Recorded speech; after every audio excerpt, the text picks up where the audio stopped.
All right, how's it going, everyone? I need to start posting content. I really do. And I thought this would be a great place to start. So, I'm going to sit here and talk about how the whole Breaking4 order went down with Nike and ArtiKen. So, it actually goes back to May 16th when Nike reached out and was interested in placing an order for the event. And of course, we're super excited here, but there's so many variables involved to make sure we can even make it happen. Deadline, how many bracelets are we looking to have, where are we shipping it to? Of course, there's the color of the product or the color of the bracelet. And so we reached back, and of course, we're like, what are you looking for? What's the end goal? What's the objective? Hit me with it.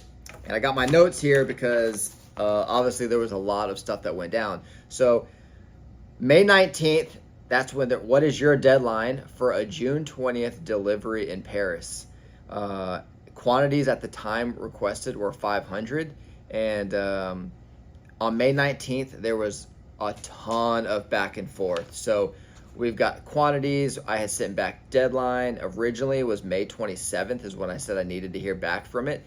But when they sent over their VC, which is like a visual communication, so it's logo, color palette, just like the whole aesthetic of the Breaking4 event.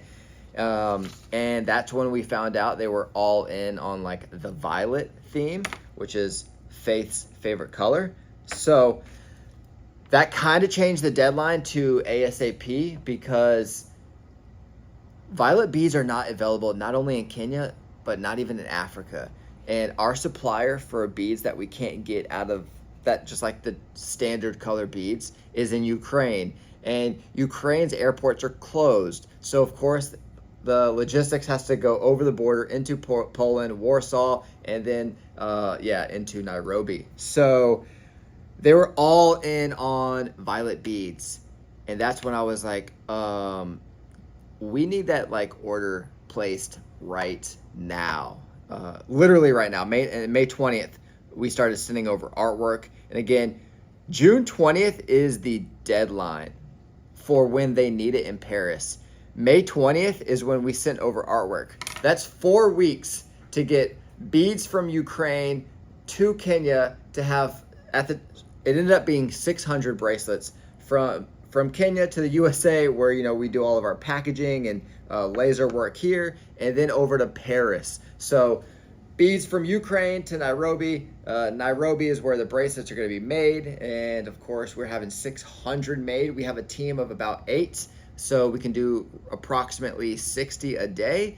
And we do have contractors on the side, so if we need to bring anyone in, we have 2 or 3 super reliable people that we are confident that can come in and do at our quality control level. So with that on the side, May 20th, we send over the artwork for the bracelets, packaging, and we finalize the design and quantity. May 22, so May 22 is a Thursday, and I order these beads from Ukraine. And of course, as just mentioned, it takes time, but meanwhile, I'm paying for the fastest shipping that is humanly possible. Unfortunately, DHL is not, was not an option with our current supplier out of Ukraine. And again, the supplier out of Ukraine is who we go with as of right now because of the quantities that they have in almost every single color. So, we have those shipped. It ends up getting to Kenya on May 29th, which was absolutely necessary for us. If it doesn't arrive on May 30th, Friday, I have to reach back out to Nike and say, we need to switch colors or the order is null.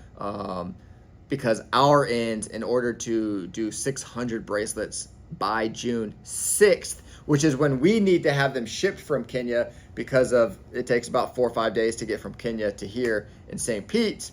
And then we need to turn them over in about 24 to 48 hours. June 13th is when we were hoping to ship them. So they could arrive in Paris by June 16th to June 17th, because nobody wants to have anything finalized or arriving on day of deadline. And again, that was June 20th, so 6 days prior to the Breaking4 event.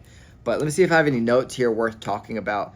So beads arrive on May 29th, Thursday, and I'm tracking this sucker. I'm getting updates from the production manager every single day from the moment they shipped, and they arrive in Nairobi June 19th, or sorry, June. Sorry, y'all. May 29th. Yeah. So arrive in Kenya on May 29th, and it had to be there by May 30th. So I'm thinking we're like everything's going perfect. And then it's like it's stuck in customs.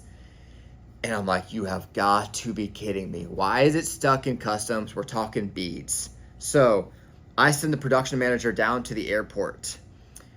And we're camping at the airport all day. And we end up bribing someone at the airport. It's actually a blessing that this is somewhat possible, because I'm not sure we would have received it otherwise. So we ended up bribing someone within the airport to get us the package of the beads. And then, beads back to the production facility, and the team starts on Saturday, which I think is May 30th. Friday, we arrive, we get the package. Yeah, the team starts on May 31st. And we work Saturday, Sunday. Team doesn't normally ever work on Sunday, and unless it's like a super and critical deadline.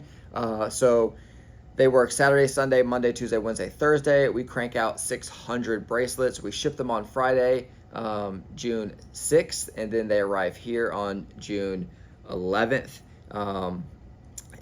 Package 1 shipped out on June 12th. Package 2 shipped out on June 13th.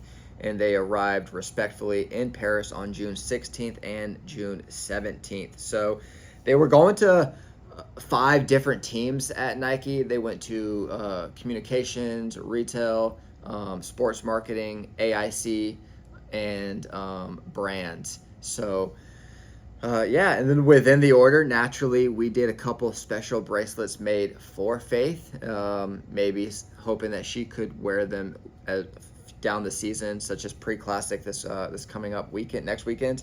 And that is kind of how it all went down. So super fast timeline, 5 weeks from the moment they reached out to the moment they needed to be in Paris. And there was just so much hassle along the way.